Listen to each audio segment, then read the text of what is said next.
ikahaso nila sa akin? Eh, di ba, gamit ko yung mukha at katawan ni Lucy nung nangidnap tayong dalawa. Alam nga naman, ipapakulong ni Darius si Lucy. Sabagay. Usapin mo na naman sila. Uurong na nila yung demanda nila sa akin. Eh, sa lagay ba ako lang yung magdudusa dito? Sige naman na. Nay, pwede ba? Teka lang. Siyempre, kukonsultahin pa nila yung matanda kung pwede ba akong bumalik sa bahay nila. I'm sure kukontra yun sa akin. Hindi kontrahin nila. Eh, bakit? Totoo naman talaga na si Darius ang ama niyang dinadala mo nga. Sa umpisa lang yung kukontra, tapos bibigay din yun. Kaya ikaw naman, huwag kang tatanga-tanga. Gamitin mo ng maayos yung nasa sinapupunan mo para lahat ng gusto mo, ibigay nila.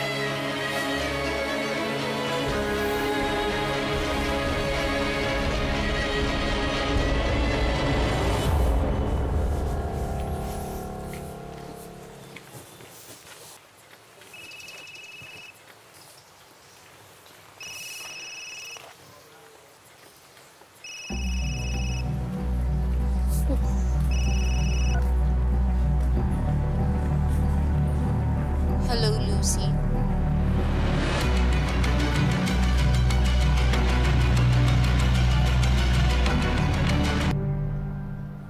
Tama. Ikaw ang magluluwal niyang sanggol na yan. Kaya sa'yo yan. At saka, kung di mo nga sinabi sa kanila yung tungkol dyan, malalaman ba nila? Akala nila siguro makukuha nila yung baby ko. Hindi ko ibibigay sa kanila ang anak ko. Ano kala nila sa'yo? Aso? Pagtapos mong mga anak, kunin nila yung mga tuta mo, yung anak mo? Surabo sila. Nay, iba yung plano ko. Kung inaakala ni Lucy na matatangay niya yung anak ko, nek-nek niya, ako ang may tatangayin sa kanya. Ano tatangayin mo sa kanya?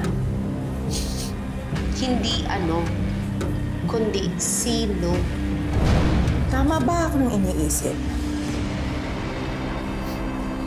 Oo. Kukunin ko si Darius kay Lucy. Siyempre, may baby na kami. Kaya dapat kami ang magsama. Kami dapat ang magkapamilya.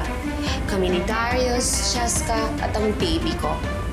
At si Lucy, siya ang mawawalan ng lahat.